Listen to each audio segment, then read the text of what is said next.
right, welcome back to the Round Report, everyone. Nothing much on today's rundown, a bit off with my timing with all that's happening.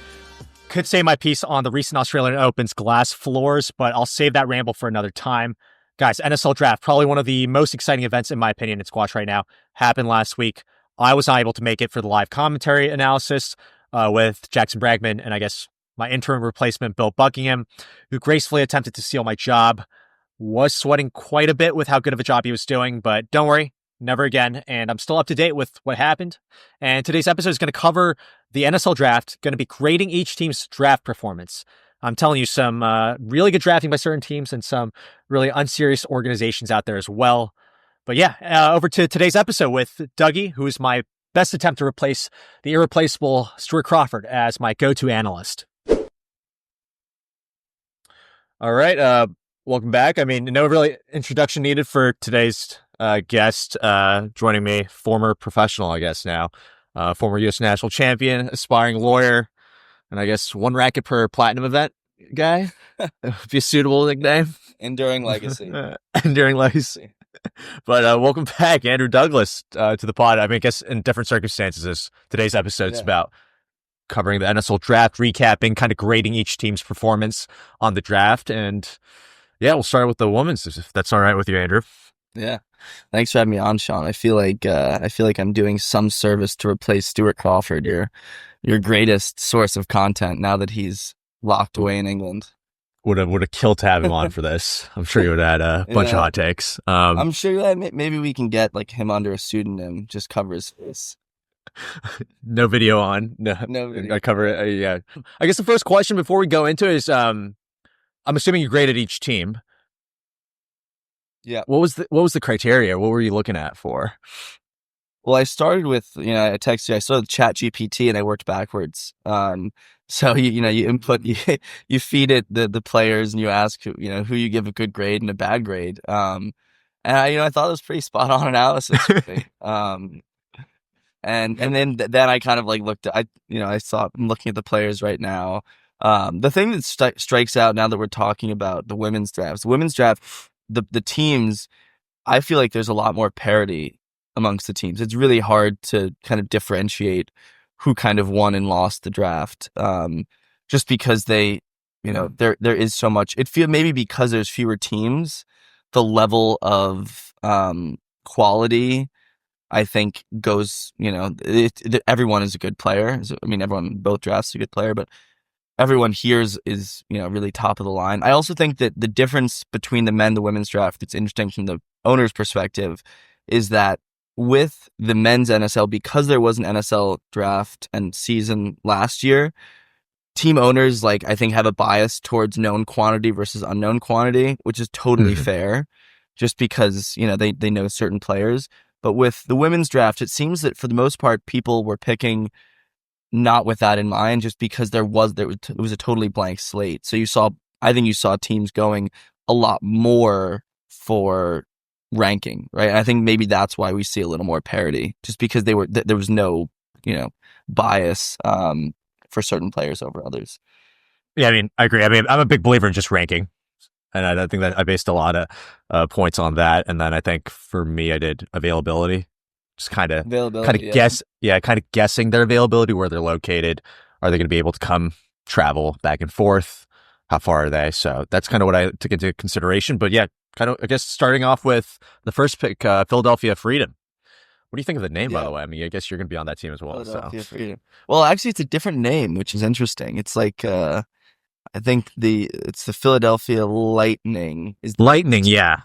And the women's is Philadelphia Freedom. I think they're both good, you just can't shit on your own team. I have to ask BG where the name came from. I understand where Freedom came from. I get that. I get, the bell. But for the men, I don't know where Lightning came from, although I love it. So good work on the name. I think that the Freedom is really good. A thing that stands out just from, I don't know if this was talked about in the draft, is there's definitely a clear draw.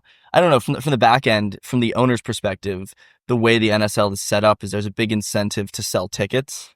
In theory, there's no cap on selling tickets. I think you can really, if you're the owner of that team and you can find a way to sell a lot of tickets to a squash match, that's your prerogative. I think that really is on the NSL's incentivizing for owners. So I think that you can see that with the first 2 picks, right? Olivia Weaver, I know that, she's from Philly, lives in Philly. It's funny when you see her matches at the US Open, there's always a big Germantown Friends contingent, which is where she went to high school. I think that's got, obviously, I think she's the best player in the draft, also based on ranking, but that just kind of makes sense. And same with Melissa. Melissa went to Penn. She was living in Philly last year. I think she's left Philly, but I don't know. Maybe she's still there. And she was assistant coach at Penn. So there's a lot of ties there to bring people in and just watch the match. I think that, you can't forget that when you're trying to draft a team. So financially, they did A+. Financially, yeah. For squash, they're financially, they're winners for squash. Owners are thinking a lot of different angles on this Philly team right now. Maybe. Maybe I'm also overthinking. I think maybe Melissa was just the next highest ranked player in the second round. Totally possible. I think she is the next highest player in the second round. Yeah. And then, I guess, wait, no. So she went second and Rowan went third, which is kind of wild to me. That was wild to me. Yeah. Rowan is top 10 in the world, right? Yes, she is. And she's also based in Florida. So I was a little shocked that she was not selected. And I think this is a landslide victory for Philly. I think they're the team to beat.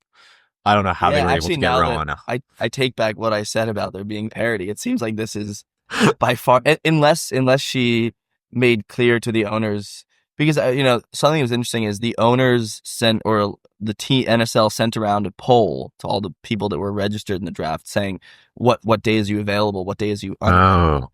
So in theory, the owners didn't have to do this kind of cross-referencing with the PSA schedule. In theory, they just relied on the drive, the Google Drive.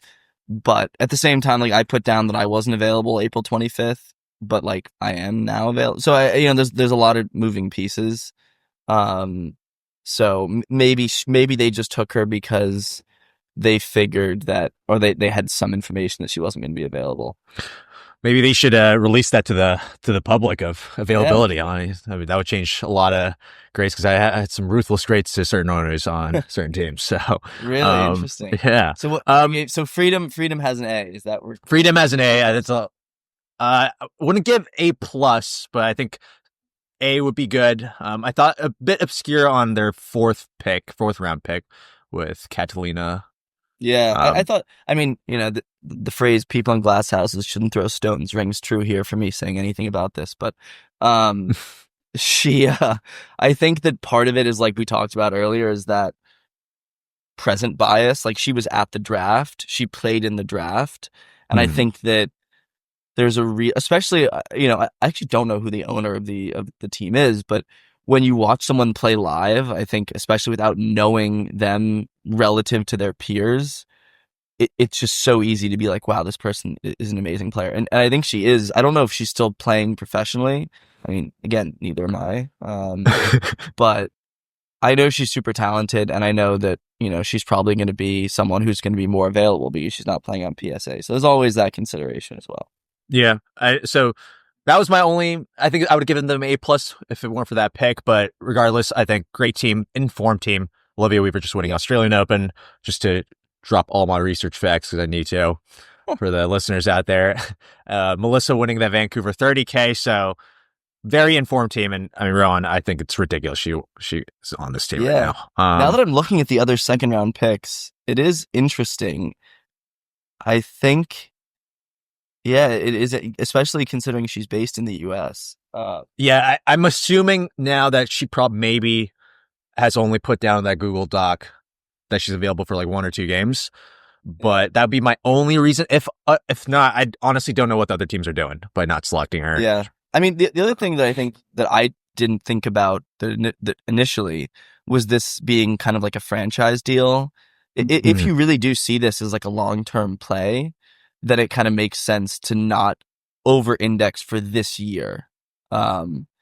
And I think that maybe that's what teams are doing. It's hard to tell because in theory ownership might change year to year. In theory, I think the league will stick around, but who knows what's going to happen? Who knows what's going to happen with the players? Maybe Rowan says, this is not for me. I'm done after 1 year. There's no contract locking her in for more than 1 year. Maybe down the line, that's where the NSL goes and players sign, 5-6 year contracts. That's honestly a really good point. Okay, so what grade would you give the Philadelphia Freedom?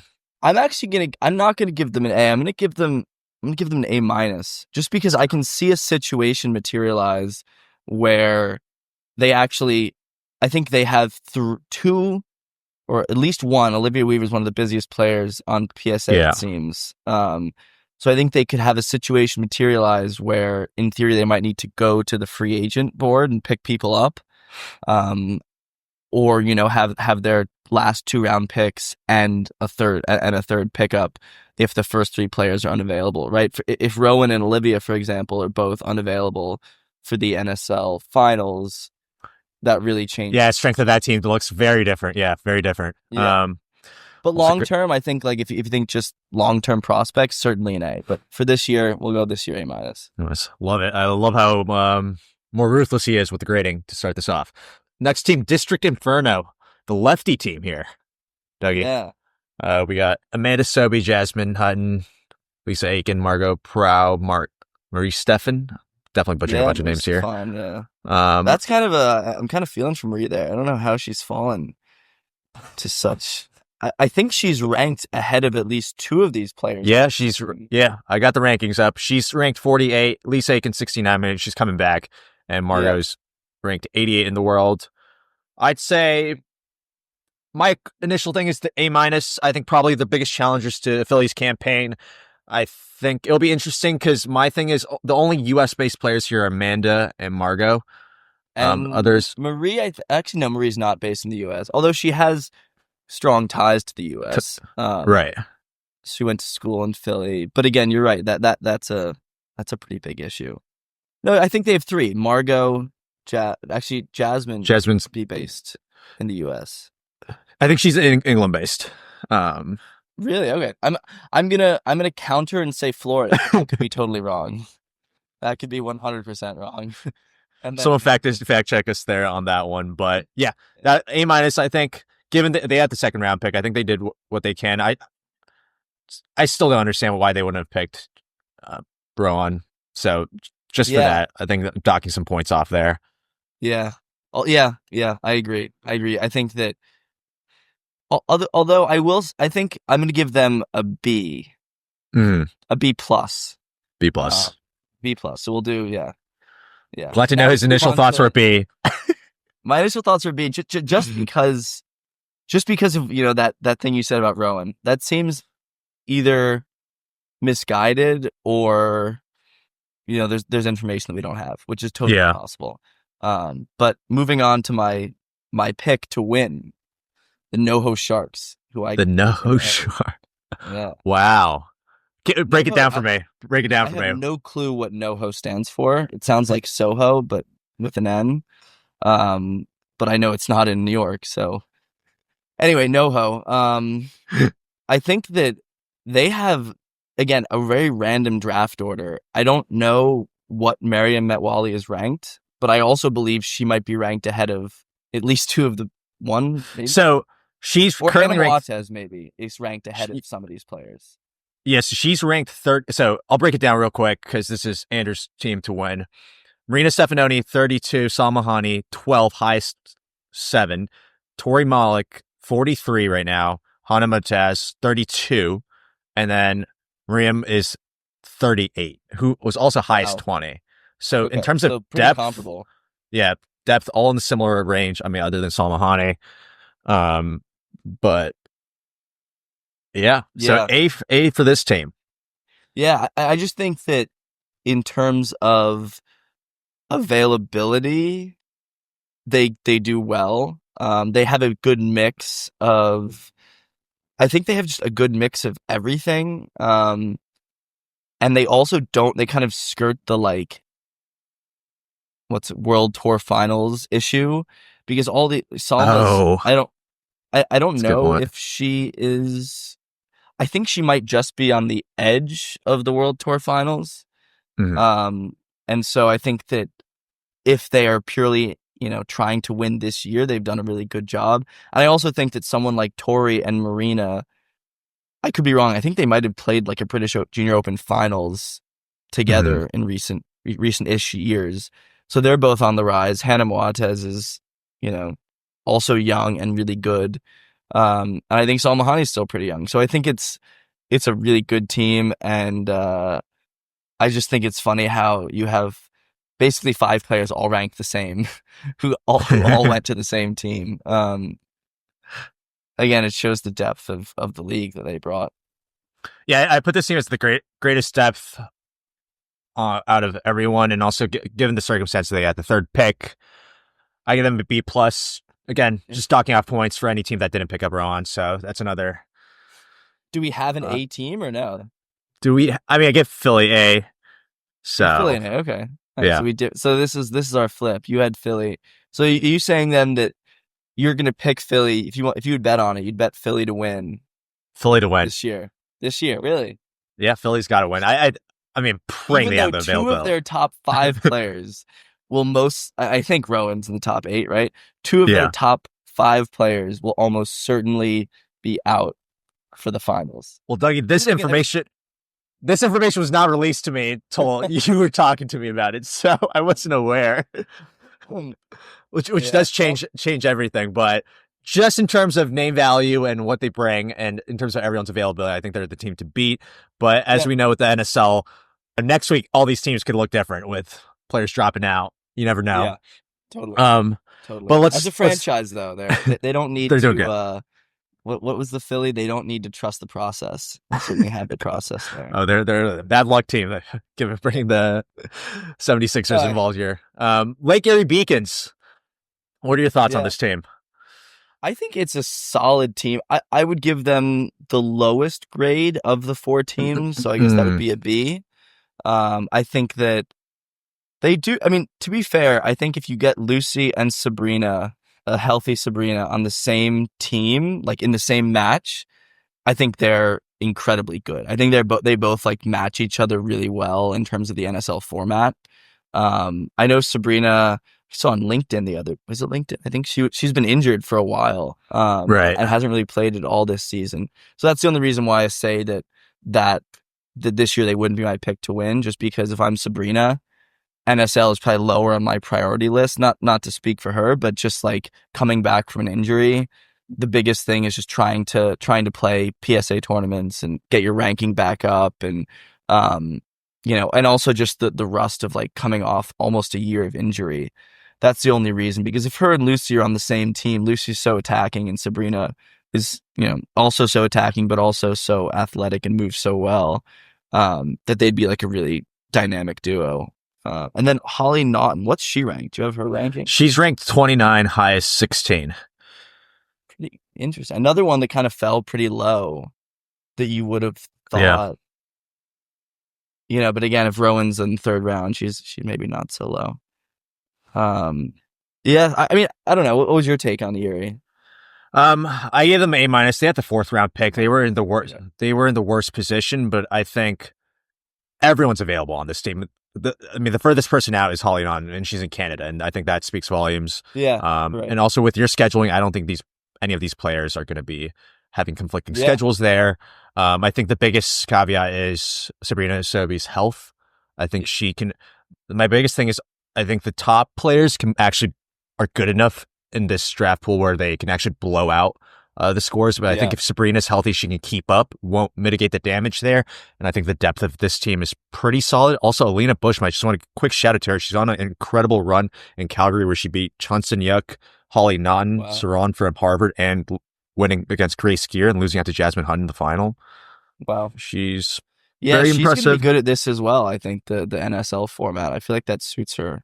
The person that's super athletic. Interesting. Yeah, I didn't even think about that. You're right. You make good points. So this could be the dark horse in this in this women's league here. But yeah, great. I thought they did a great job. All available players, mostly all based in the U.S., not too far. So I think that I do value that a lot, availability, as seen with last year's league.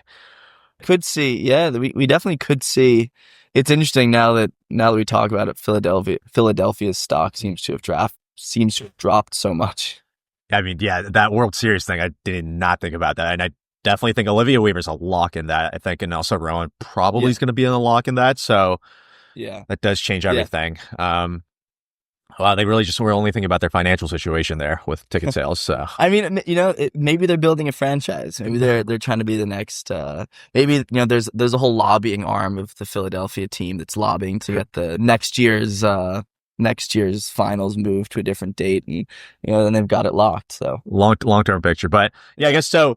My pick, which now isn't looking great, is Philly winning the whole thing, and Dougie going for the Sharks winning it all. NoHo.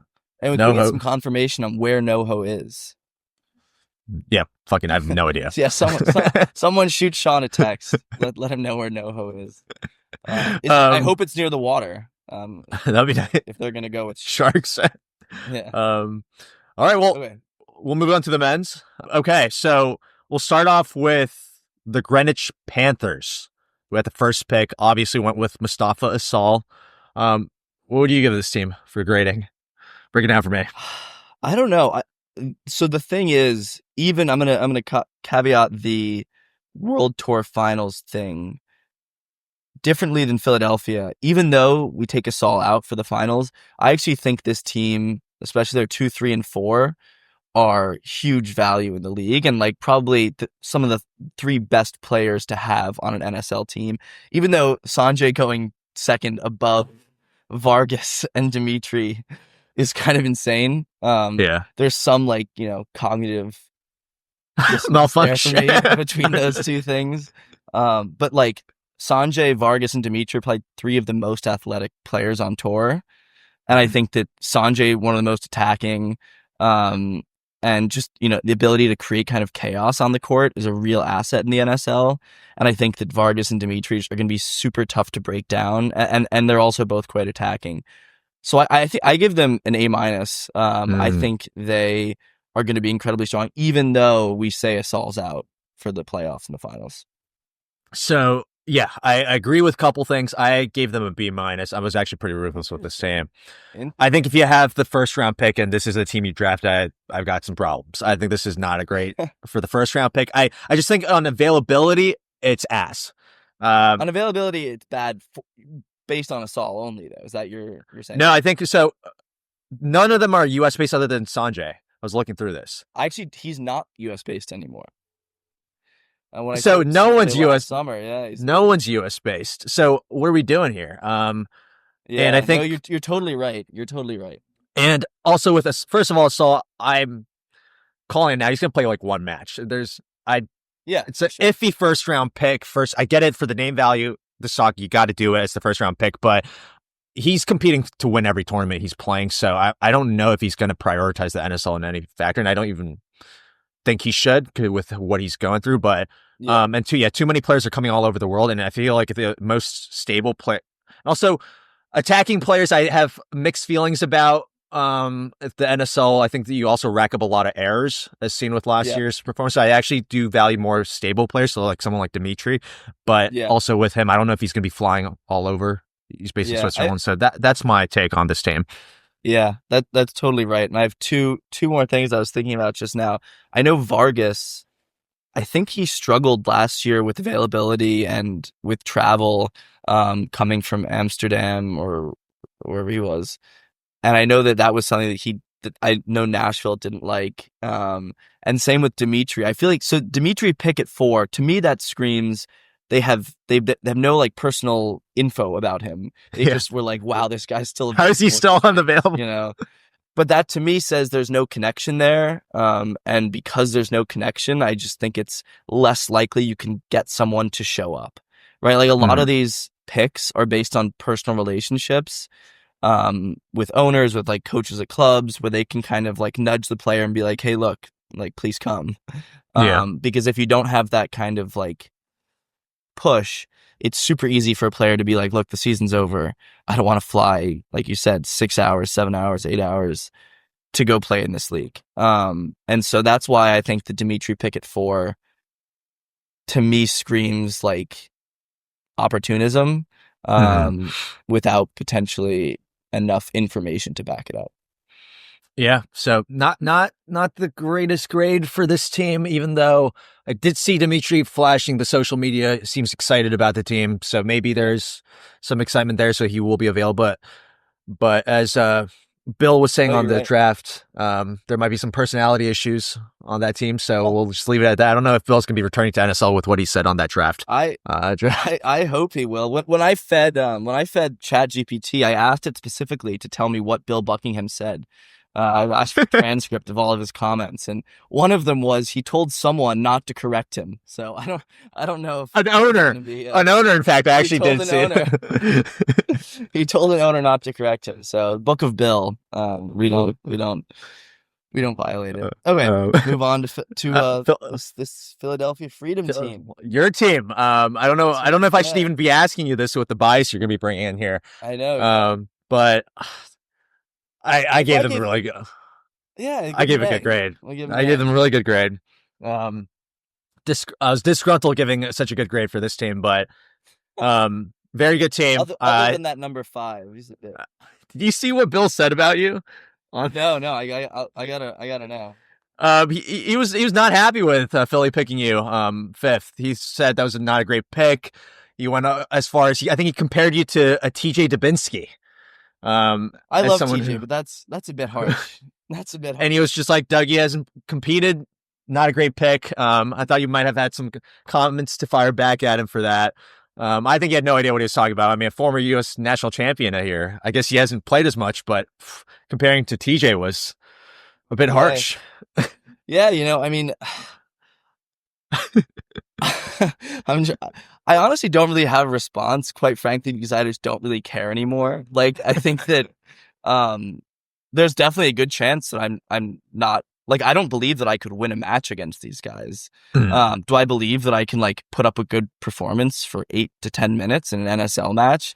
Yeah, totally. And I think that, yeah, I guess that's really all I have to say. Like, I think that Bill's understanding of squash, at least like from a player's perspective, is limited, and so I don't really care what he says.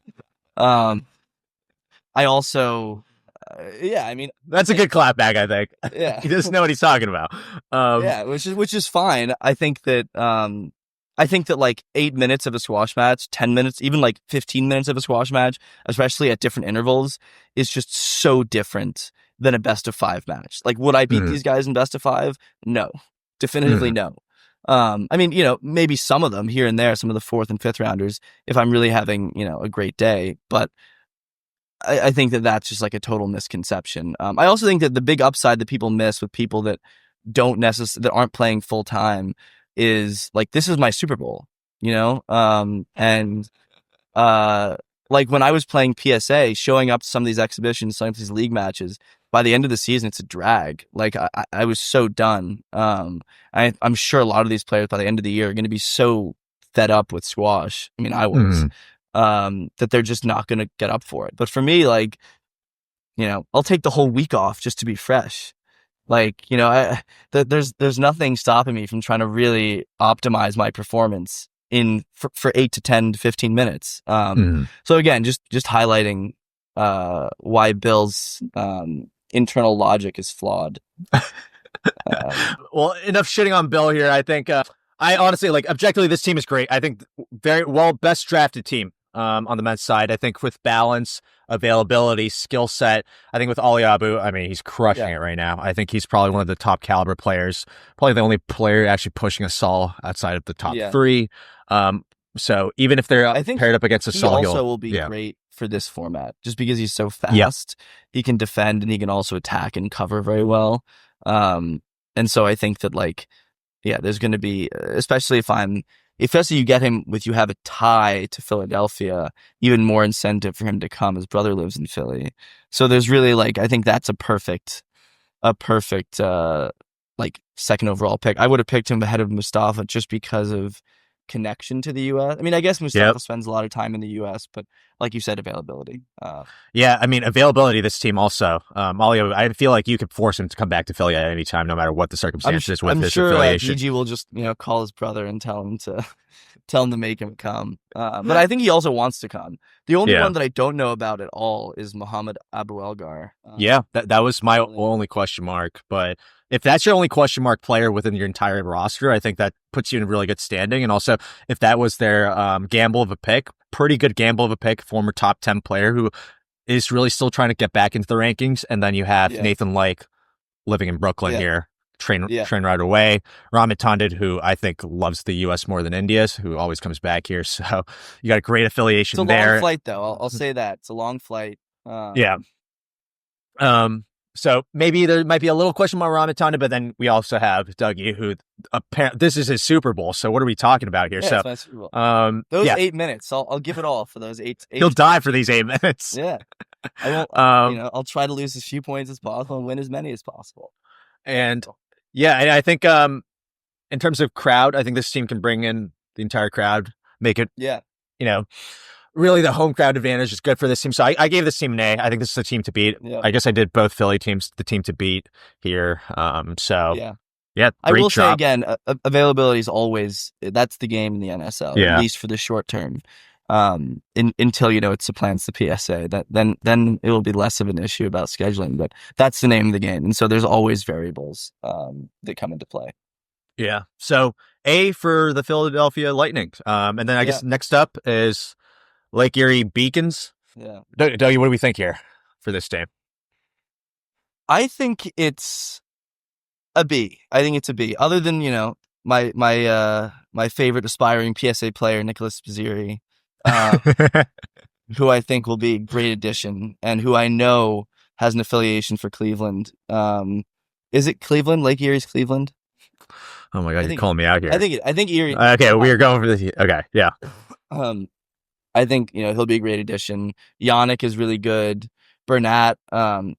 There was some comment made in the draft about a fight that Bill made. That was another one of my things that they pointed out.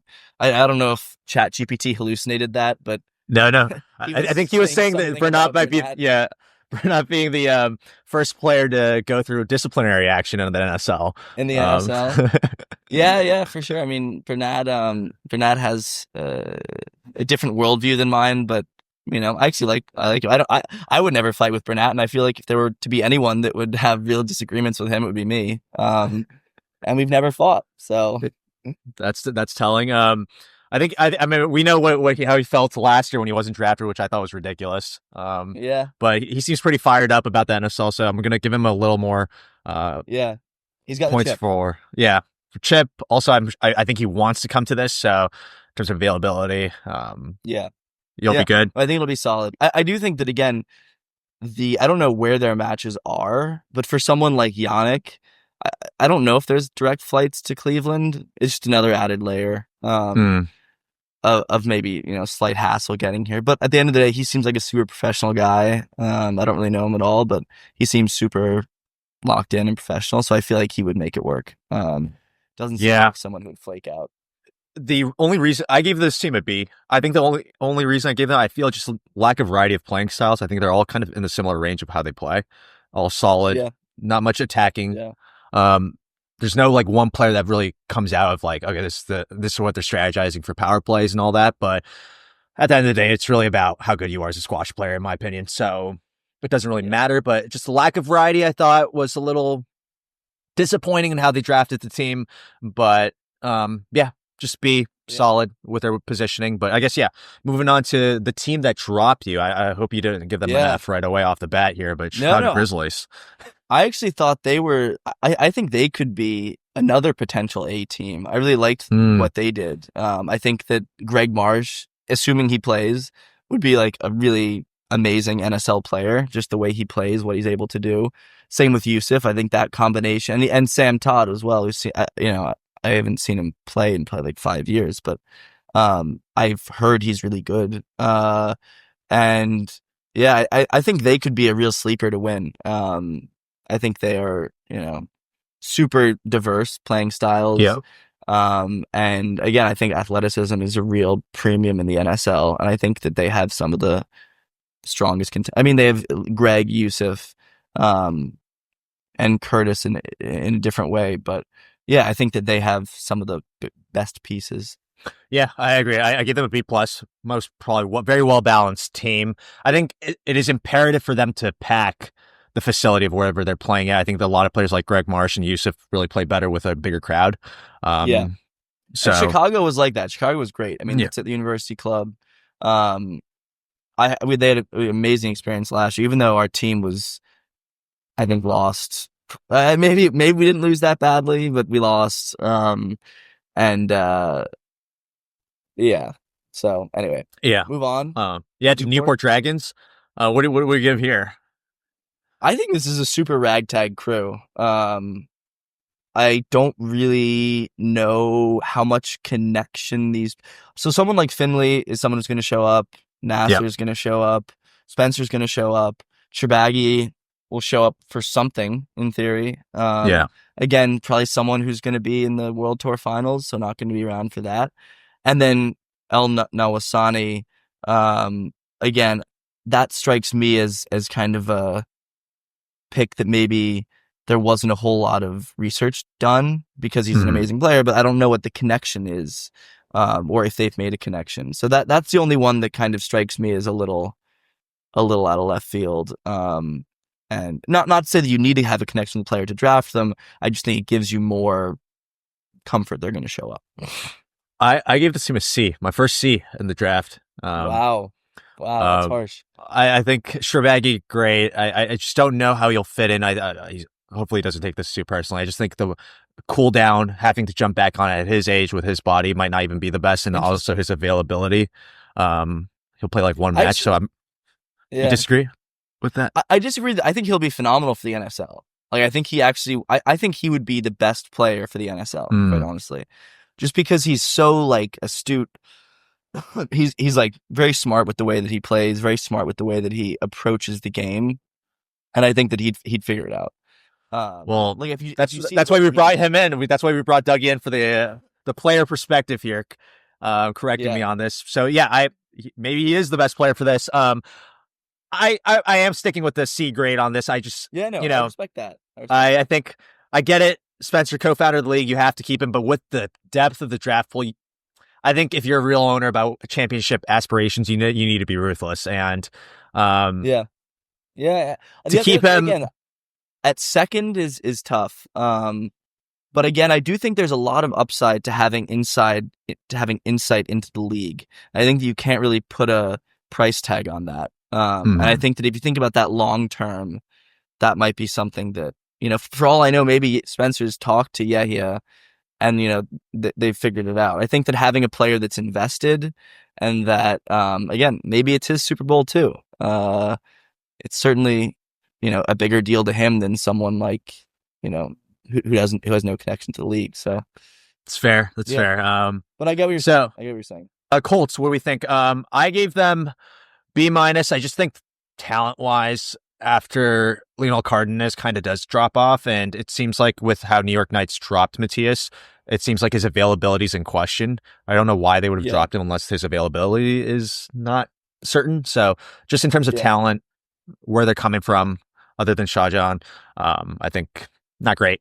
But I actually give them a lower grade than the Dragons. I'd give them a C+. C+. Yeah, I think that Cardenas is one of the top. I think he's a phenomenal player. I think his game is not what I would. It's not optimal for NSL. I think that he's going to be incredibly good and he's going to be tough. I don't know if he's going to carry this team the same way someone like an Asal, Shabaggy, or even Ali might be able to do. And I also don't know about the availability of someone like Ben Smith or Knudsen. So then you're kind of Cardenas, Shahjahan, and Asan Ayaz. I mean, Shah is also living relatively far away from Louisville. So yeah, that's a big question mark for me. All right, Atlanta Tornadoes. What do we think here?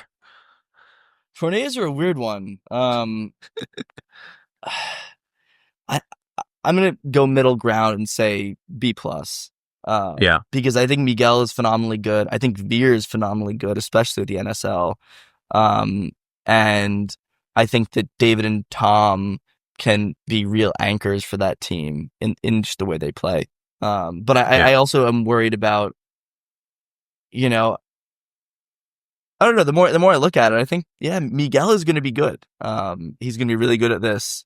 Again, I think better than someone like Leo, even if Leo, actually, no, maybe Leo doesn't even beat him. But yeah, I'd rather have Miguel on my team. I think they're just kind of stacked otherwise.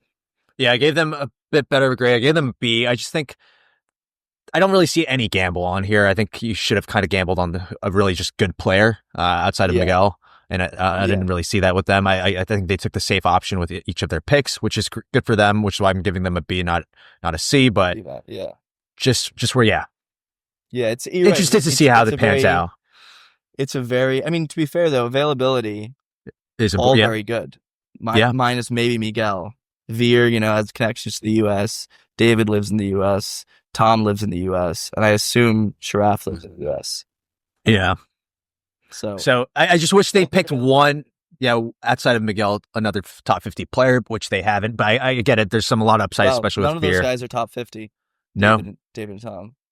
Interesting. So that's, Nashville Crushers. Nashville Crushers. I mean, I still can't believe they dropped Simon. That seems to be a person. I think it's a personality issue. I think Simon had a lot of words to say, but it's got to be something. Yeah. I think they got to do it on Instagram. I saw him posting that on Instagram. Someone needs to get Simon an agent to get him to do the text in the Instagram so that I can read it instead of size 6 font. But yeah, this team. I mean, Ronald, I think did they keep Ronald from last year? I believe so. I think they stuck with him. Yeah. Ronald's someone who's super underranked. Is amazing at this format. And seems to be available for them. So I think he's going to be amazing. El Surti, honestly, I don't really know why they dropped Simon and picked up El Surti. That seems like doesn't really improve poor judgment. Yeah.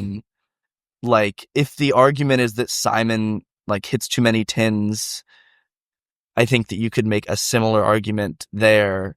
And also I think that Simon is just better, kind of. So I don't understand that. I also don't know what the connection is there. Simon, is committed to the NSL. I have no idea what El Surti's connection to the NSL is, or if he has one.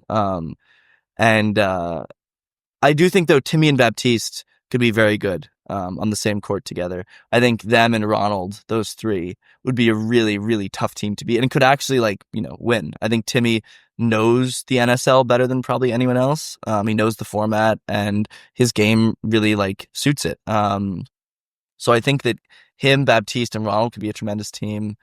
I think that Joe is a solid pick, especially at 5. He's probably one of the best players you get at 5. Other than So yeah, what do you give him?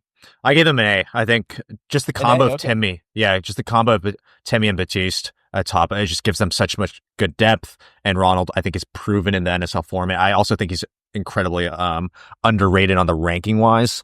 And then also having Joseph, who's in the U.S. I think maybe El Sardi is a gamble. We know he used to be a lot better of a player. I think he's coming back. So that is their gamble pick. I also agree. I don't know why they really dropped Simon, but I guess they were really upset about his finals performance. But that's their prerogative. It seems a little punitive that they just were pissed off. Anyway, should we move on to New York? Last team, New York Knights. I mean, this is the team I'm rooting for. So let me go first on this, Dougie. What are they doing?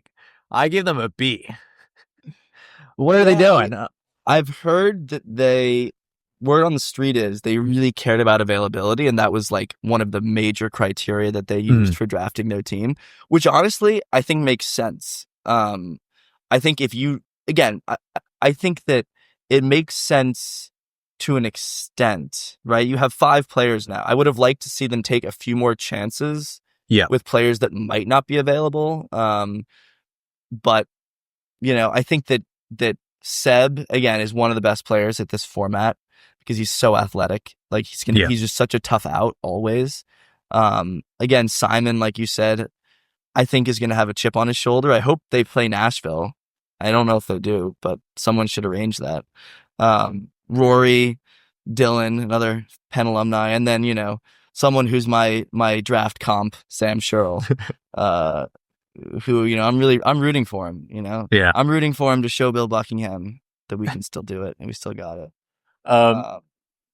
Yeah, I was, it's just, there's no gamble in this. I think they just picked it. And I think maybe for playoff availability, great. But for an in-season game, if other teams are able to get all their team members in, I just don't see them beating anyone, which is, it's a little disappointing with how they constructed the roster here. Yeah. On second viewing, I guess Simon and Rory are actually a lot more solid than I give them credit for. But just the star power is lacking on this team, I think. Definitely. I think Rory's a phenomenal player. I certainly never beat him. But I think his game might not translate incredibly well to the NSL. Mm-mm. I don't remember how he did in the finals. I was watching, but I don't remember the exact performance. But I don't know. I think that Simon's game, I think, would translate pretty well. I do think as a second round, I think that's a bit surprising. I feel like again, like we were talking about before, there's no board to show who didn't go drafted. But I feel like, maybe that's a little bit early. But you never know. I mean, we lost to New York last year when I was on Chicago's team, and they had Cheryl play. So, he can hold his own as well. And so can Dylan. So you never know. Never know. But yeah, I gave them a B. What did you give them? I actually give him a B+. Just because I do think availability is really the name of the game. Like, yeah, I think that you're going to see, again, maybe not. Maybe the teams have sorted this out, but you might see teams that have no players. I mean, maybe there's 5 players now, but you might see players still or teams having to go to the free agent list and pick up players as the season goes on. And so I think that if you can if you can get your picks to play, that's a big part of winning the league. Fair enough. I mean, this is the team I'm rooting for, so yeah, it's your home team. You should get some. It's my home team. Maybe they should call me up for help with the draft, but there you have it. That's our grades. Dougie's on a time crunch here. He's giving me 5 extra minutes. Yeah, got to run to class. Aspiring lawyer. So, all right. Okay. Appreciate it, Dougie. Thanks so much, Sean.